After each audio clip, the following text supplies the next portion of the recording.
నమస్తే, నేను మీ చంద్రశేఖర్ కండవల్లి. వైసీపీలో ఉన్న వారికి టీడీపీలో నేరుగా వెళ్ళి చేరడానికి ఇబ్బంది ఉంది. అలాంటి వారిని జనసేన ఒక బలమైన ఆల్టరేషన్ గా కనిపిస్తుంది. కాబట్టి వైసీపీకి నాయకులను జనసేనలోకి చేర్చుకోవడానికి జనసేన పార్టీ ఎక్కడా సంకోచించడం లేదు. దీనికి వెనుక బలమైన కారణం ఉంది. అసలు విషయం ఏమిటంటే, జనసేన పార్టీ వచ్చే ఎన్నికల్లోపు తన బలాన్ని పెంచుకోవాలని చూస్తుంది.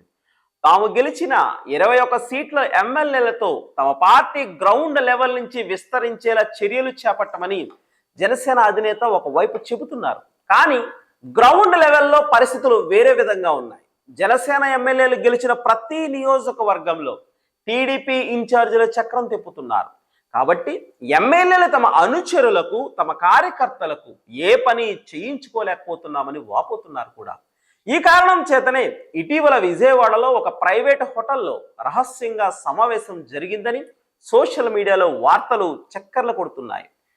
ఇదేమీ గమనించకుండా జనసేన అధినేత రాయలసీమ నుంచి వైసీపీ నేతలను ఆకర్షించడానికి అక్కడ పర్యటనలు ఎక్కువగా చేస్తూ కొత్త వ్యూహాలను కూడా రచిస్తున్నారు. ఏపీలో 2029 ఎన్నికల్లో జనసేన టీడీపీ విడిగా పోటీ చేస్తే వైసీపీకి ఛాన్స్ ఉంటుందని ఎవరైనా భావిస్తే అది పొరపాటు అని 1కి 10 సార్లు చెబుతున్నారు. మరో 15 ఏళ్ల పాటు కూటమి ఏపీలో కొనసాగుతుంది అని పవన్ కళ్యాణ్ చెప్పడం వెనుక అంతరార్థం ఏమిటంటే, మాకు బలమైన సామాజిక వర్గం ఉంది, టీడీపీకి బలమైన క్యాడర్ ఉంది, రెండూ కలిస్తే వచ్చే ఎన్నికల్లో కూడా వైసీపీకి కష్టమే అని చెప్పడం వల్లనే వైసీపీలోని ద్వితీయ తృతీయ శ్రేణుల నాయకులు జనసేనలో అవకాశాలు ఎక్కువగా ఉంటాయని భావించి జనసేన పార్టీలోకి వచ్చే అవకాశం ఉందనేది ఆయన వ్యూహం కావచ్చు అని విశ్లేషకులు అభిప్రాయపడుతున్నారు. అందుకే ఆయన జనసేన టీడీపీ కలిసే ఉంటాయన్న సందేశాన్ని పదే పదే ఇస్తున్నారు.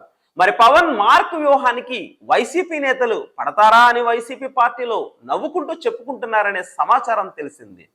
వైసీపీలో ఉన్నవారు అంత అనుభవం ఉన్నవారే. పైగా పొత్తుల ఎత్తులు అన్ని ఎన్నికల్లోనూ పారతాయంటే అది కూడా డౌటే అని చెబుతున్నారు. దాంతో కూటమి ఎప్పటికీ కలిసే ఉంటుంది, ఓట్లు చీలవని పవన్ కళ్యాణ్ చెబుతున్నారు. విపక్షంలో అయితే ఒకలా ఉంటుంది, కానీ అధికారంలో ఉన్నప్పుడు చెబితేనే వేరేగా మారుతుందని లెక్కలు వేసి విశ్లేషకులు ఉన్నారు. దాంతో వైసీపీ నుంచి జనసేనలోకి పెద్ద ఎత్తున చేరికలు ఉంటాయా, లేక ఫ్యాన్ పార్టీదే భవిష్యత్తు అని నేతలు ధీమా కొనసాగుతుందా అన్నదే చూడాల్సి ఉంది. మరి మొత్తానికి అయితే పవన్ ఒకవైపే చూస్తున్నారు, వైసీపీనే గురి పెడుతున్నారు. దాని ఫలితాలు ఏమిటి అన్నది కాలమే చెప్పాలని అంటున్నారు.